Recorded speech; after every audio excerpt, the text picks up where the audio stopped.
Two psychopaths with a peculiar hobby and a mysterious blackmailer with even more peculiar taste. Today we strive for perfection in a serial killing cozy game, which sounds crazy, I know, but is the best way to describe whatever is going on here. Our goal? To lure villagers to our shop to take their lives to use as ingredients for our growing business, all while aiming for 100%.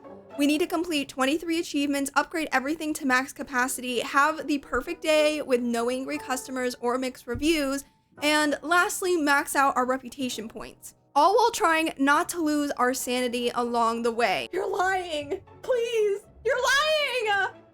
This can't be real. This actually can't be real. Welcome to 100%ing Ravenous Devils. Let's get to work. In this game, I played as husband-wife duo Percival and Hildred, who just moved to a new town to start their new tailor shop / pub. The problem is we are living in 19th century London, where meat is an expensive commodity that us brokies can't afford, but is an essential part of our business plan to get rich and rise from squalor. So to get around this precarious problem, we have devised a clever strategy. It's starting to make sense, yes. Insanely high meat prices due to sheer hunger or simply because it tastes so delicious. Human flesh is highly appreciated. We do not know the reason why, and we don't really care. Sick times we live in, I know. Our first day on the job starts with prepping who I like to call our investors. These pies, I mean people, are an essential part of our business model, without whom we would not be standing here today. So Percival, make sure to give them utmost dignity and respect after their consultation. Okay, steal first. Throw her down the shaft. Yup, if we get discovered, that's a quick trip to the guillotine. After our investors land in the kitchen full of health code violations, Hildred quickly gets to work on her side of the business, which is making and serving food for our patrons. She's strong, y'all. She's strong. Using our grandmother's recipe book as our guide, we can see all the recipes we have unlocked, the only one currently being our signature meat pie. While desecrating Grand's secret recipes, our businessman Percival secures investors for our business, steals and repairs their clothes to resell them back to their family members and neighbors, at full price, of course. Imagine somebody comes in and they recognize their aunt or uncle's clothing in here, and then they end up buying it. Ah! See, she just brought her great-grandpappy's sweatshirt. With this in mind, we are officially ready to open shop. Today's objectives are to acquire 3 investors, clean up after said investors, sell investors' clothes, cook 2 meals, and sell 6 meals. We quickly got to work on our first objective. Ooh, we're ready. This has to be number 1. Isn't that the lady who just came in and bought her great-grandpappy sweater? But running a business wasn't going as smoothly as anticipated. I had a line of feral customers and Hildred wasn't working fast enough, leading to some less than satisfied patrons. Oh my god, I'm sorry, ma'am. It's my first day. I'm doing my best. I'm so sorry. Despite how bad I did the first day, I still managed to cook 2 meals and clean up after our investors relatively quickly, as well as acquire all 3 of our investors. All right, take her life and then we'll be set. After my first day, which in reality was just the tutorial, we unlocked upgrades, and we were being stolen from. Our pies sell for £1.40, yet look at these prices. 50-pound steaks and 60-pound tomatoes. I guess we truly are living in famine days. I mean, why is the fruit so expensive? No wonder we are living in squalor. Aside from the food upgrades, we have kitchen, tailor lab, and pub. We can also unlock a greenhouse, possibly using our investors as composting soil. I don't know. I'm barely a gamer. I'm not a botanist. There are also custom interior design layouts as well as skins we can customize our characters with, but for my first upgrade, I went with increased oven speed as I don't want a repeat of what happened today ever again. But thankfully, since it was only our first day, those angry customers didn't count against our reputation. Filled with new knowledge and determination, I was ready for day 2. All right, I'm ready. Open her up. And by this point, I was starting to worry for my moral compass, as I felt I was sinking deeper into the abyss. I hope you find everything all right. We just made this outfit. I'm sure you'll love it for your husband. Oh no, you're coming back. Okay, let's do this. And just when I thought our health code violations couldn't get any worse, I discovered I hadn't cleaned any of the trays we had been using. I haven't cleaned the trays once.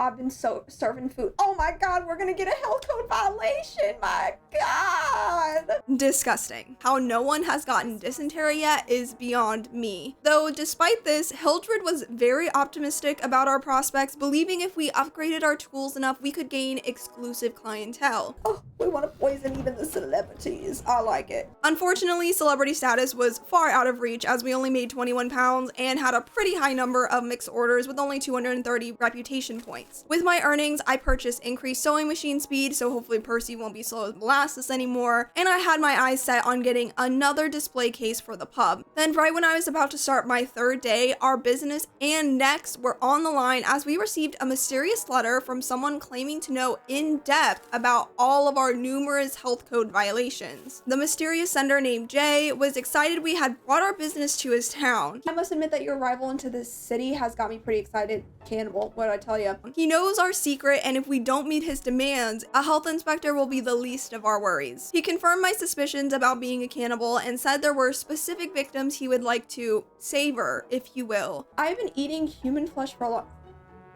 Did I call it or did I call it? And we were the lucky people he chose to fulfill his request. Per his instructions, after going through his hit list, we would need to prepare an exquisite banquet for him and would be handsomely rewarded upon completion. He then signs off, "Your new friend Jay. P.S. I'm your stalker and you better not skip town or the authorities will be contacted regarding all the missing villagers. Wait for information on your first target." And this is where I learned I can absolutely be bought. So we got a big client. That means big money. And considering I'm broke, I think I might be okay with this arrangement. All right, Jay, I'm at your whim, I guess. I don't really have a choice. Now under strict surveillance from Jay, we gained our first achievement for receiving his letter. It was at this point in time I realized I was the only one who could see the achievements, but I did get them, I promise. You'll just have to take my word for it when I say that I got them. Now we are officially ready to open shop for the next day. Hildred was hustling in the kitchen and Percy was locked and loaded waiting for investors while, of course, always giving gratitude for their generous investments. I appreciate you investing in our business. Your hard work does not go unnoticed. Although they are a little bit stingy, giving us only 2 minced meats. Our regular customers were also a little spicy today, some of them intentionally trying to slander our good name and ruin our reputation with their own poor decisions. Did she just cut him in line? Sir, that was not our fault. You let her cut you in line. It is not our fault you got upset with how long you had to wait when you allowed her to take the first slice of pie. And while customers being butt nuggets normally wouldn't bother me, as this is just the average interaction with the general public for anyone who has worked in customer service, with a looming threat from Jay hanging over our heads, we were all feeling a little nervous and on edge. It's really warm. What does that mean? It's really warm. What does that mean? Percy is either crumbling under the pressure or he's just a freak. Probably the latter. I wouldn't be surprised if this entire shtick was his idea, as he does take a little too much pleasure from his work. But thanks to his passion, we were able to end the day on a better note than before. We had no bad orders, gained 240 reputation points, and made 21 pounds, which means I got to buy another display case. And with no new letter from Jay about our target, I decided to stress less and focus on more pressing business matters. Creutzfeldt Jacobs disease, a neurological disorder that arises from eating human brains. Are we, like, I don't see us cutting off the heads, so I'm worried about, what is that, like Creutzfeldt-Jacobs syndrome or something like that? I'm worried about it. I'm worried about our patrons a little bit, even though I know we're taking our patrons as investors. I'm still worried because God forbid someone gives us a bad review. Remember, we still need to get the perfect day. We ended the shift with only 2 mixed orders, gained 320 reputation points, and made 25 pounds. We're rich! We also received our next letter from Jay about our first target for our new murder for hire side hustle. Our first menu item for the upcoming banquet is a young, extroverted businessman named Elliot Carson who loves to share the tales of his travels. He is someone Jay describes as disgustingly virtuous and would even be willing to come to our rundown, raggedy hovel. It should not be too much of a challenge to lure him into your hovel.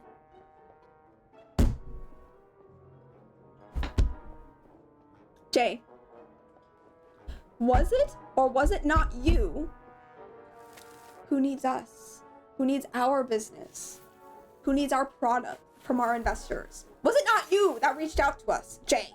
Jay claimed we would be able to recognize Elliot due to his eloquent way of speaking and eyes that looked like magnetic blue spheres that were just the right size to eat in one bite. A revelation I took very well. 2 blue magnetic spheres that simply drive me crazy, and just the right size to eat in one bite.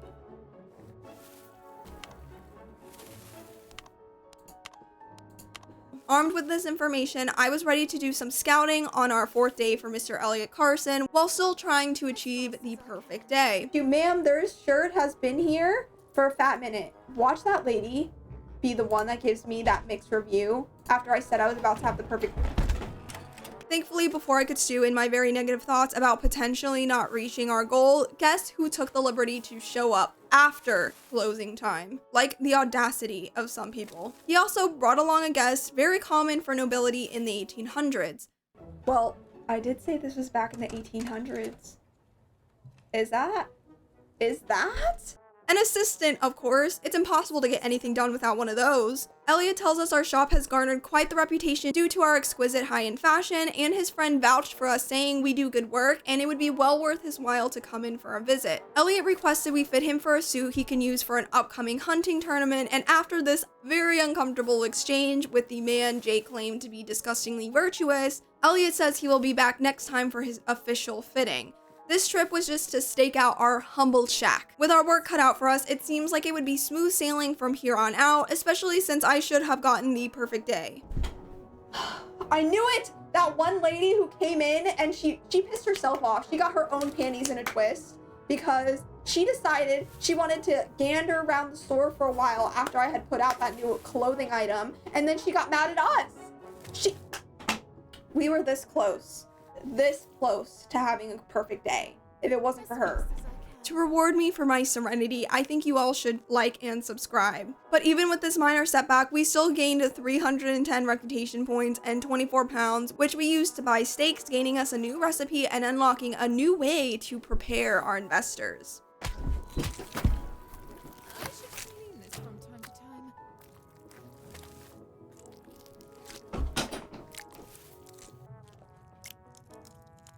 Despite our budding menu, we still didn't get the perfect score on day 5 or 6, but we did meet a random woman named Lady Elliswin who seems to know the secret behind our success from someone named Jack.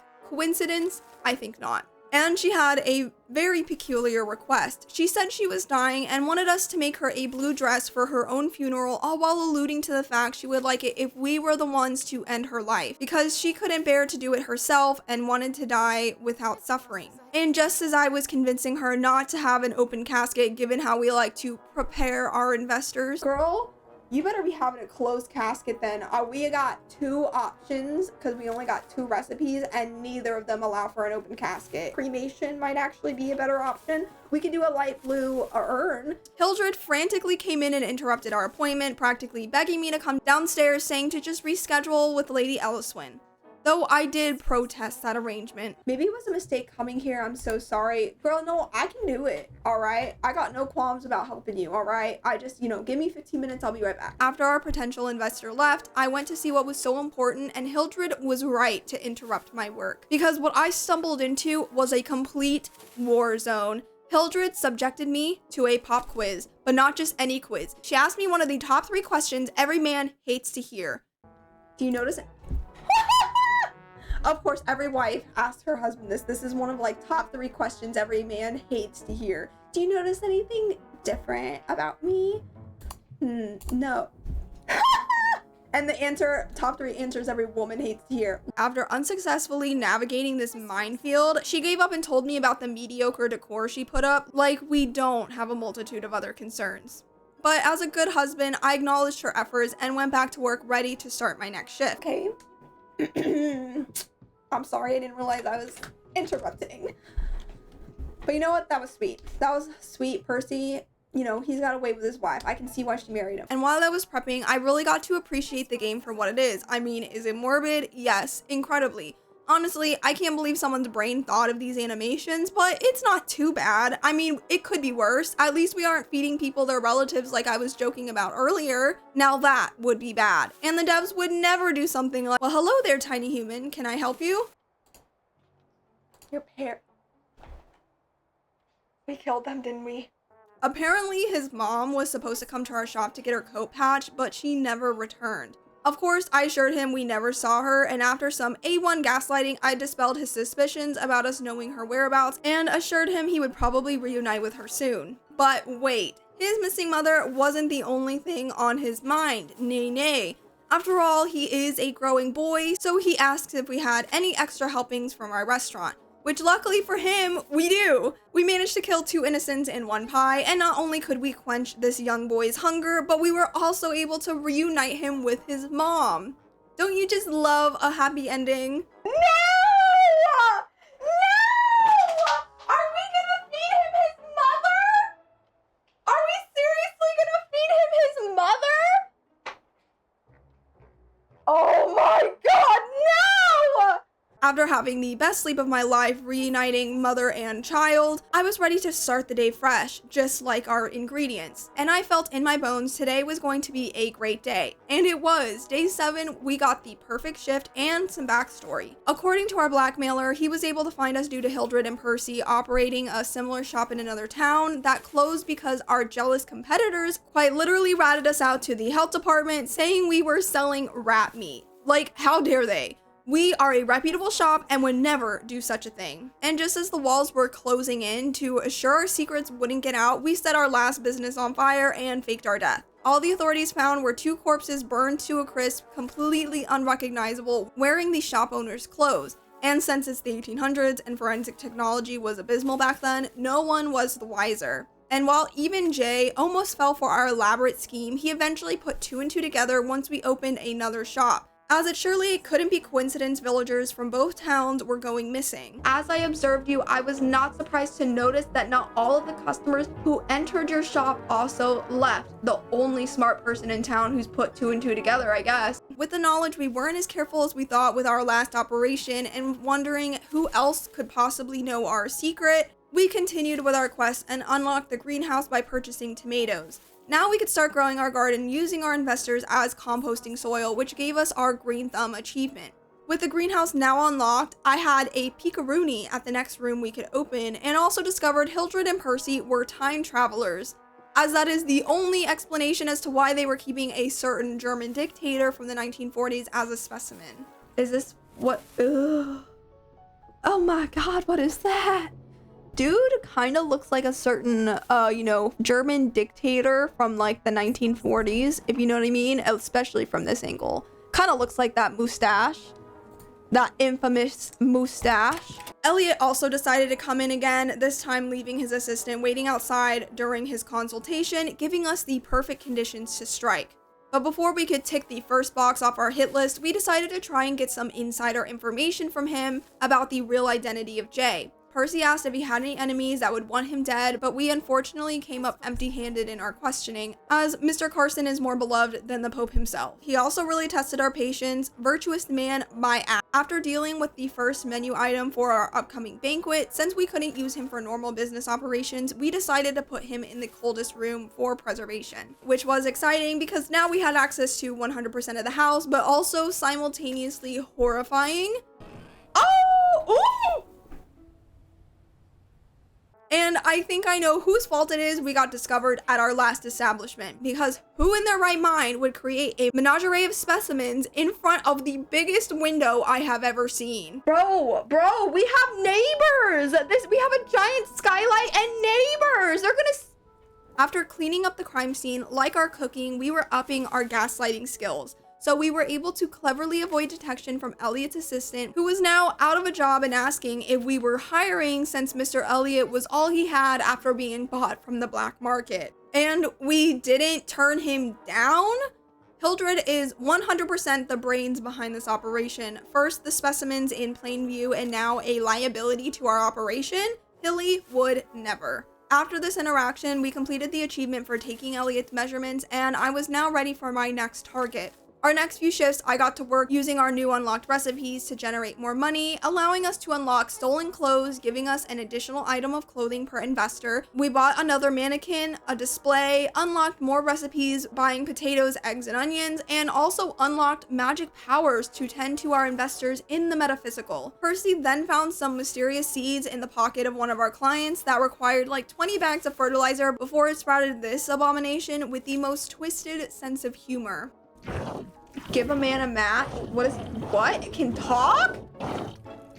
And he'll be warm for a few hours. Set a man on fire and he'll be warm for the rest of his life. I like him already. He'll be an asset to our business. Yes, it is laughing at its own joke. With that, we got the Feed Me All Night Long achievement, and Jay told us the origin story of his preferences. How when he was but a wee lad, his window overlooked a cemetery, and because he had such a green thumb, he thought it unfair to allow food to go to waste, feeding it to the creepy crawlies below. Thus, he tried to bribe hospitals for cadavers, but hospitals back then had standards and morals, so he had to bribe a local gravedigger to procure his own, which he cooked in his kitchen until people began to get suspicious, forcing him to retire his newfound diet, which is why he was so excited for our arrival and the upcoming banquet.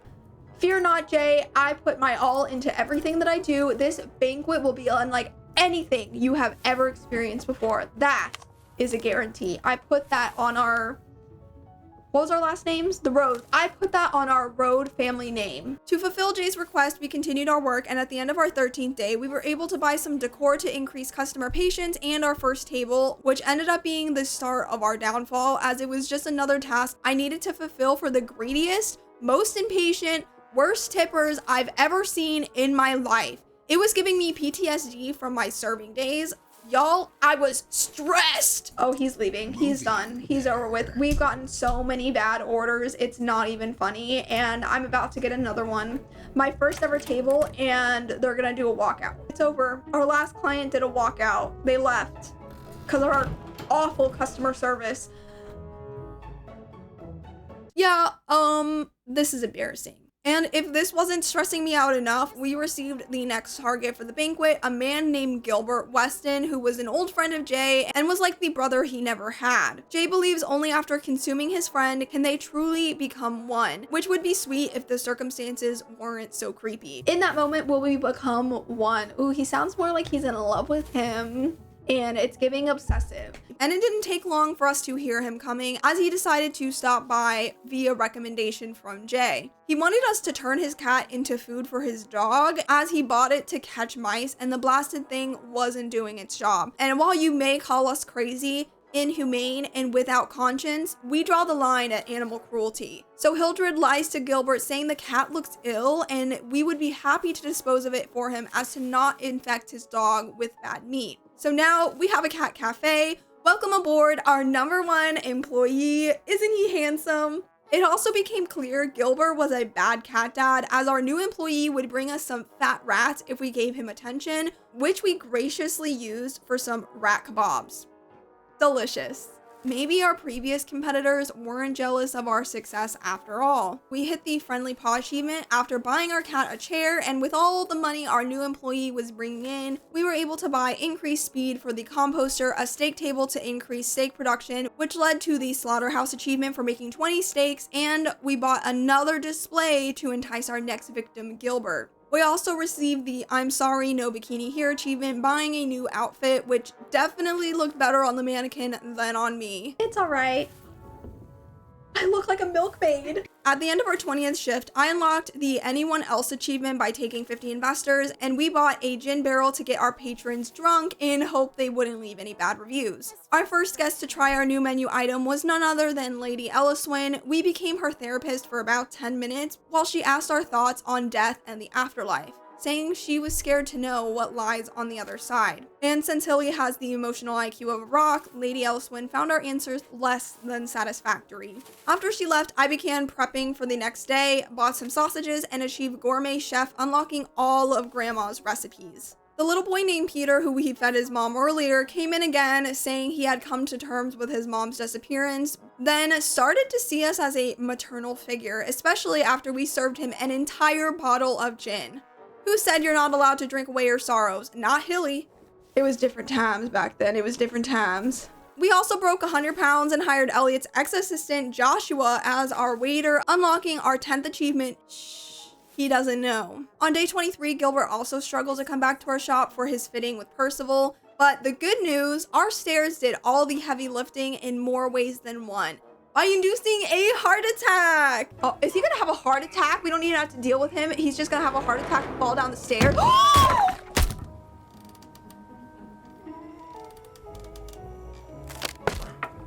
Which no one in town seemed to care about. Must have been a regular occurrence for this guy. But the bad news is now instead of hauling him up one flight of stairs, we had to break our backs lugging him up 2. We also gave up on the hook idea, didn't want to add an additional skylight, lest we really get discovered then. With the 60 pounds we made, we bought an upgrade for the sausage stuffer, a new mannequin, and got the achievement for being a good Samaritan, making us 50% way through the achievements. Peter also keeps pestering us, though Hilly doesn't seem to mind. At this point, I was also starting to get a little worried as it had been a few days since we last heard from Jay. But we eventually found out his cousin Lady Elliswyn, who he was in love with, had passed from her tuberculosis, and the memories of a certain outfit that left little to the imagination, in addition to the severe depth of his grief, prevented him from reaching out sooner. A dear cousin of mine died recently. It was a great tragedy, for I was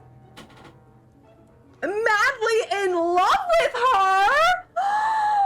Is this like the southern part of London or something? What's going on here? Like, what in the sweet home Alabama is this? Signed, inconsolably, Jay. He also mentions he will be ready for his banquet soon and would let us know of the 3rd and final target in the upcoming days. While we waited, I spruced up our pub with some decor, stuff for the greenhouse, and added another table since Joshua is on it, and I think he could handle a little bit more responsibility. But I apparently couldn't, and I was stressed, y'all. I was so stressed. We got gin to keep these people sane. Oh my goodness, I forgot we opened another table. This was bad. This was a bad idea. I shouldn't have done this. I screwed myself over. I took on too much. Please don't be sausage. Please don't be sausage.